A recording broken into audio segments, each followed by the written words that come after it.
Hi everybody. You have not seen me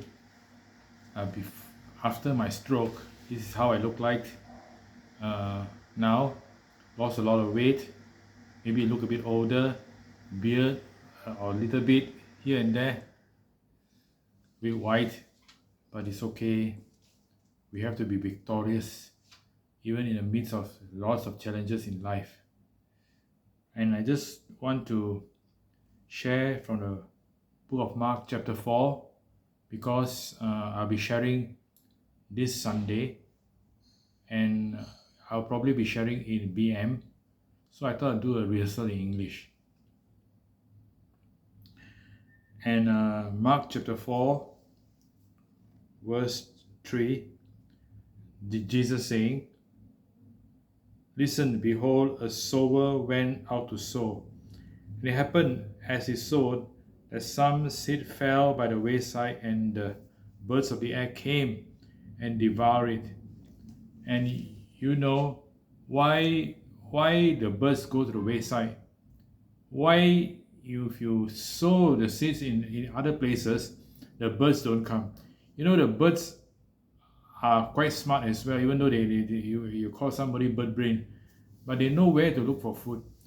People who, maybe they have compassion for the birds, they will give some food to the birds. Wayside where people are moving about and there are a lot of leftovers of maybe food or things like that.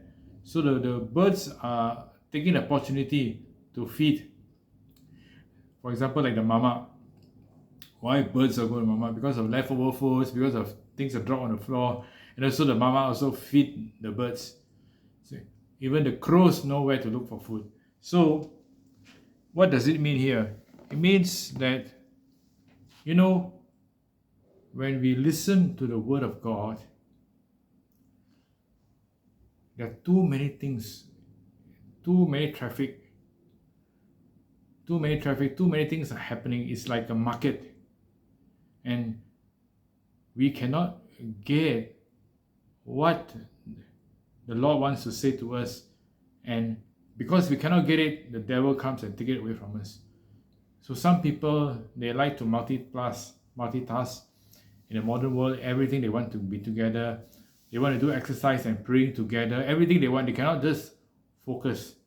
And the Lord wants us, if you really want to get what the Lord is saying to us, to you, you need to focus. You need to put aside everything, not at the wayside, but at an isolated place dedicated to the Word of God.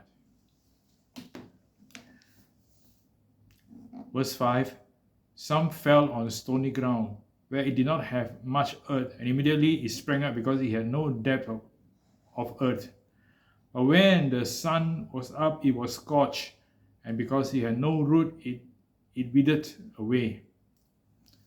So how to have root? You need depth, right? To go deep, we are in the society today of quick response, comment. Everything is a highlight reel, it's about how you respond, how you react. That's where you capture the motion and attract people to watch. But taking time to soften your heart. Number one, to go deep, it's not about intellectual depth.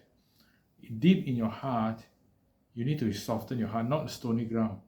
And you give it time to go down, and to grow, and to meditate, to reflect.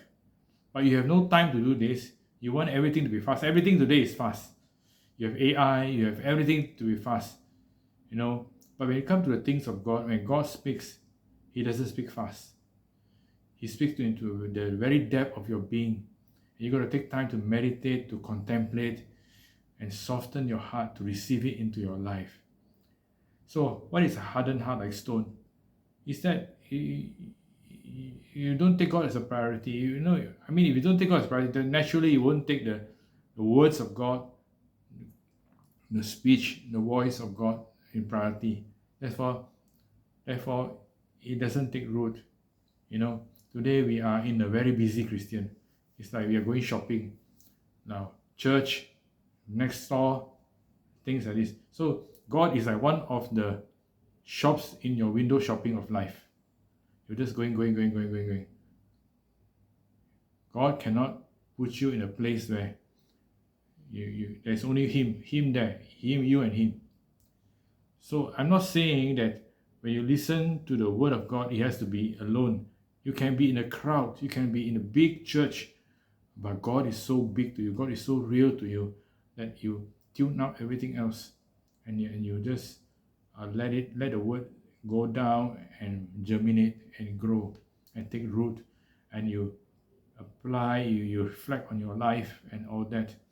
And most of all, the word turn into action in your life. It is a life-altering moment for you.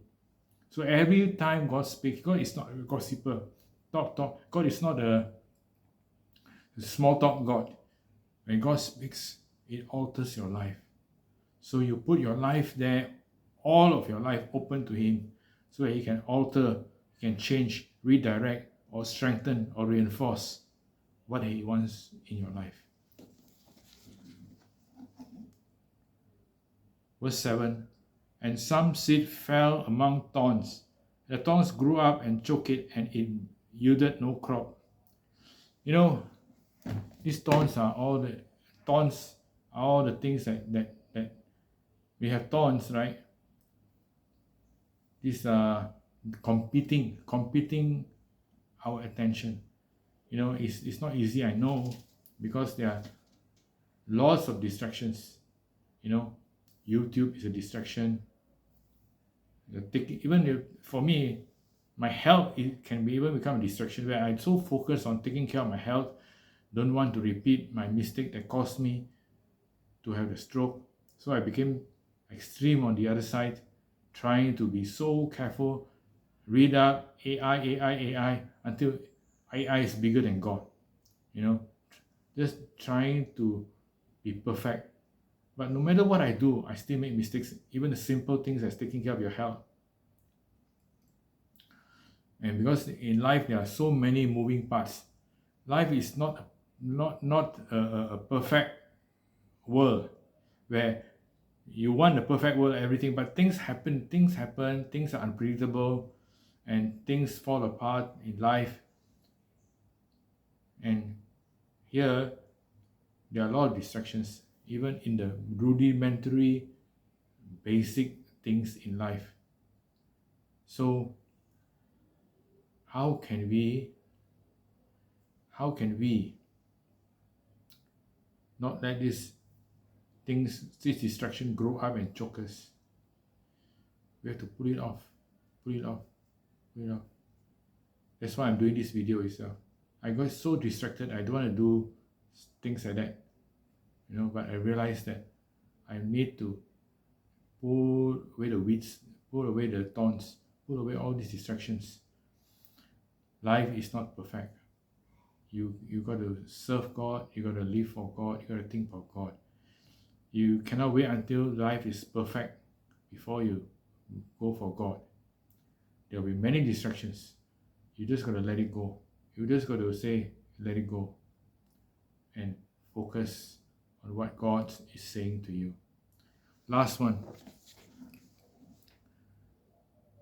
But other seed fell on good ground and yielded a crop that sprang up, increased, and produced, some 34, some 60, and some 100. So from barrenness to fruitfulness, how can we be fruitful? It's how you listen to the word, how you get the word into your life, and how I'm going to apply it, even talking about myself, apply it in my life. Now, as a person who writes a lot, who think about the word of God a lot, sometimes it can be so casual. It just a content for messages or content for ministry, but not taking time. So sometimes that's why I just have to stop writing. I have to stop writing and just focus on what is the word of God for me, exclusively for me alone. What is God speaking to me? Not all the time receiving and giving to others, receiving and giving to others. It's just passing me by, you know. God spoke to me as I speak to others, but that is just like passing by. not letting it take time to take hold and to build in my life. So, for fruitfulness is how you listen, how you receive the word, how. See, here it says that Jesus said in chapter 4, verse 8, book of Mark, good ground. Good ground. What is good ground? Good ground means a productive ground. So God is looking for productive ground. God is looking at me to be a productive ground for His word. It's not about doing a lot of things, performing, doing here and there, It's how is the word of God productive in my life? So this is a question I have to ask myself and you have to ask yourself. God bless you.